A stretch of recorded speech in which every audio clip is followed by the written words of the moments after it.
Tudo bom, pessoal? Eu quero falar hoje sobre um clipe, já é um pouco antigo, tá? Já tem algum tempo esse clipe aqui. Deixa eu ver quanto tempo, já tem pelo menos um ano esse clipe aqui. Mas eu acho muito interessante e quero voltar a revisar isso daqui, conversar com você sobre isso. Isso aqui é o Jeff Bezos, CEO da Amazon, contando de uma vez que ele estava tendo um debate com a equipe de executivos dele sobre como é que estava funcionando o atendimento ao cliente, né, por telefone. E daí eles estavam todo aquele debate, o pessoal se gavando da qualidade do atendimento deles, e o Jeff Bezos resolveu ligar, né, para atendimento ao cliente ali, para ver como é que estava. Então eu quero mostrar esse clipe aqui para vocês e comentar. Mas antes de tudo, meu nome é Davidson, esse é o Vivendo de SaaS, um canal em português para quem quer aprender sobre gestão de empresa de software como serviço. Se tu gosta desse tipo de conteúdo, já se inscreve aqui embaixo e comenta aqui embaixo, né? Já aconteceu algo parecido com isso na tua empresa? Vamos assistir. Eu coloquei aqui, não, o vídeo é em inglês, tá? Eu coloquei aqui para traduzir a legenda automaticamente para facilitar, mas a tradução automática ali nunca é boa. Eu vou comentando aqui então aos poucos também o vídeo. Documents. And I have I have a saying which is when the data and the anecdotes disagree, the anecdotes are usually right.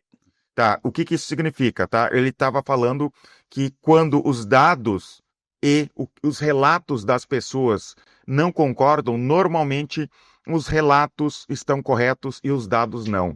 Então isso é muito importante, porque sabe que já passei por isso aqui dentro da empresa também, né? O boato, o relato das pessoas, a reclamação dos clientes diz uma coisa e os indicadores dizem outras, né? O que o Jeff Bezos pensa é que normalmente os relatos estão certos e os dados estão errados. Aqui ele traduz para anedotas, né? Mas é uma tradução ruim. And and it doesn't mean you just slavishly go follow the anecdotes then. It means you go examine the data. Because the data it's usually not that the data is being miscollected. It's usually that you're not measuring the right thing. Tá, então ele está dizendo que não quer dizer que os dados estão incorretos. Muitas vezes você não está medindo as coisas corretas dentro ali. Pode acontecer, né? A gente começa a dar muita atenção para um tipo de dado e não dá atenção para outro. E às vezes eu já vi acontecer até o contrário. Quando a gente mede coisa demais, né? Eu como programador, eu desenvolvi milhares de indicadores diferentes aqui para minha empresa. Então eu tenho relatório, um monte de relatório assim, de tudo que vocês imaginaram lá no passado eu desenvolvi. E é usado hoje por toda a empresa. Mas a gente, às vezes, acaba se perdendo naquele monte de dados. Tu não sabe para o que olhar, né? Então, eu digo uma coisa, meu sócio diz outra, os dois estão certos, mas a gente não conseguiu comparar uma coisa com a outra, né? Então, indicador, é muito bom ter indicadores, mas pode ter problema, né? A realidade dos indicadores podem se bater e não ser tão verdade assim como a gente imagina. And so, if you have a bunch of customers complaining about something, and at the same time, your metrics look like they shouldn't be complaining. You should doubt the metrics. And an early Então tá, então é o que eu tô falando, né? Às vezes a gente tem que duvidar das métricas. example of this was we had metrics that showed that our customers were waiting, I think, less than, I don't know, 60 seconds when they called a 1-800 number to get, phone customer service. Então tá, os dados diziam que os clientes esperavam cerca de 60 segundos quando ligavam para um 0800 lá deles. The wait time was supposed to be less than 60 seconds. But we had a lot of complaints that it was longer than that. And anecdotally, it seemed longer than that. Like, I would call customer service myself. And so one day we're in a meeting, we're going through the WBR and the weekly business review. And we get to this metric in the deck. And the guy who leads customer service is defending the metric. And I said, okay, let's call. Então imagina o executivo, chefe, dizer, então, se é 60 segundos, vamos ligar, vamos colocar em prática o que a gente está falando aqui, vamos testar o atendimento. Tu sabe que um dos meus orgulhos aqui na empresa em relação ao gestor, é o nosso suporte. E a gente fala para os clientes que a gente atende muito rápido, pelo menos em horário comercial a gente atende muito rápido. E uma das coisas que os nossos vendedores fazem é dizer assim, clica agora em suporte ali, o senhor vai ver que em alguns segundos alguém vai te atender. E assim, ó, a maioria das vezes, a grande maioria das vezes, dá certo. Já aconteceu, né? Já aconteceu aqui conosco de o vendedor fazer isso e demorar um pouco mais. Mas, no geral, tem dado certo isso. Então, uma das coisas que eu recomendo é, de repente, fazer um cliente, como é que se diz? Um cliente oculto. Sabe que a gente já fez cliente oculto aqui dentro da empresa? Inclusive, uma época a gente contratou uma consultoria de vendas e daí o nosso consultor ligou para cá para ver como é que estava o processo de pré-venda e de venda. Então ele se passou como um cliente e eu lembro que ele disse que o atendimento do pré-vendedor foi excelente, rápido, mas daí ele ligou de novo outro dia antes, digamos, ele tinha uma reunião para tal dia, ele ligou um dia antes. A menina se perdeu toda, nem sabia que era o cliente, não tinha anotado direito no CRM, foi uma confusão ali, mas nos ajudou bastante a gente melhorar o processo interno através daquele cliente oculto. Então, de repente, é uma boa ideia. Contrata um amigo de vocês, né, um parente, um amigo, para fazer o processo interno dentro da empresa de ligar, tentar conversar com o vendedor, tentar pedir um suporte para ver como é que as coisas estão acontecendo. Vamos continuar vendo o relato do Jeff Bezos. And I picked up the phone and I dialed the 1-800 number and called customer service.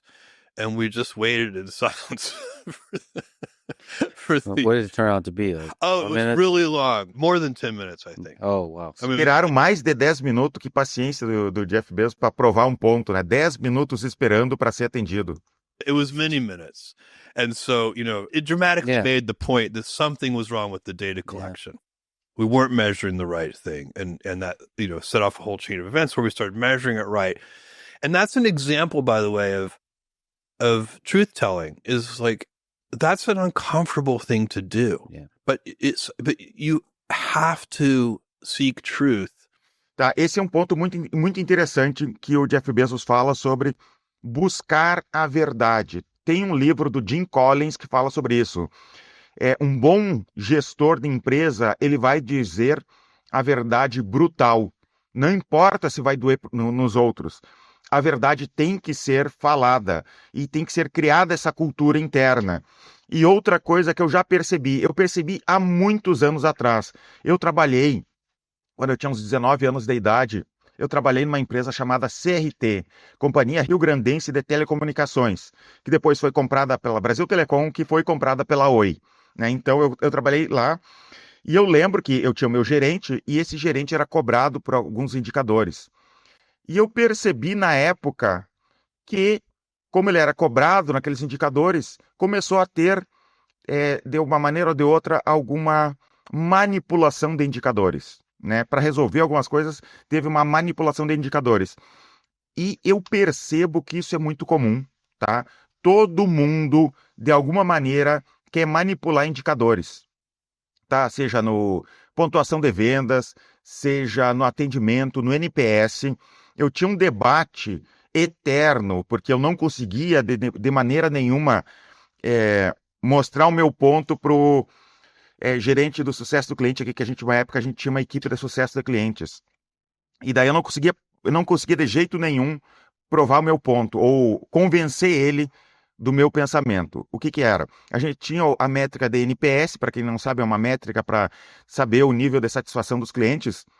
E ele me disse que muitas das notas ruins do nosso NPS era erro do cliente.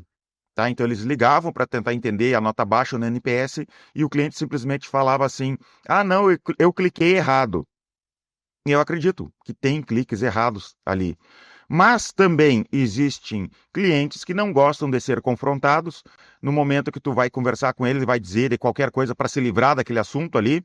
Isso acontece, tá? E outra coisa, a gente vai fazer uma comparação, digamos, com o concorrente. O concorrente tem um NPS tal, o nosso tem o NPS um pouco menor. Daí, o meu ponto é, se o concorrente está fazendo o NPS da maneira correta, sem manipulações, então isso significa que o concorrente também tem cliques errados. Né? Então a gente tem que deixar a verdade. O clique errado faz parte do número. né? Faz parte, já está sendo considerado ali na nota total do NPS. Então a gente não pode mudar. Ah, porque tem um clique errado, então de repente o nosso NPS é maior.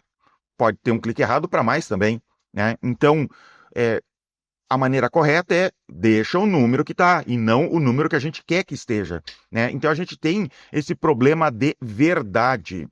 Então, já aconteceu aqui também, a gente faz há muito tempo atrás, né? A gente faz o pagamento de comissão de vendedores através de pontuação, no final das contas é crescimento de MRR.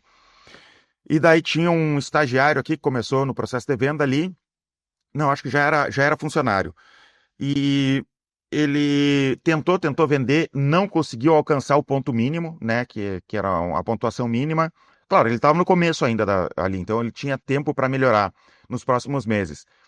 E uma vendedora resolveu dar um desses pontos pro vendedor iniciante. Para ele alcançar, era 7 pontos que ele tinha que alcançar, ele tinha alcançado 6 pontos, para ele ganhar uma comissão. E daí eu disse assim para a vendedora, como assim? Não, mas ele merece, ele tentou muito, né? Porque ela estava com muitos pontos e não ia afetar muito o comissionamento dela. Ou seja, ela estava fazendo caridade com o meu dinheiro, né? Basicamente, ela estava fazendo caridade com o meu dinheiro. E ela não ia perder quase nada, mas eu ia perder pagando um cara que não chegou na pontuação mínima. E ele já tinha o salário, não é? A gente não trabalha daquela maneira de que é, só paga comissão. Não, a gente paga o salário também.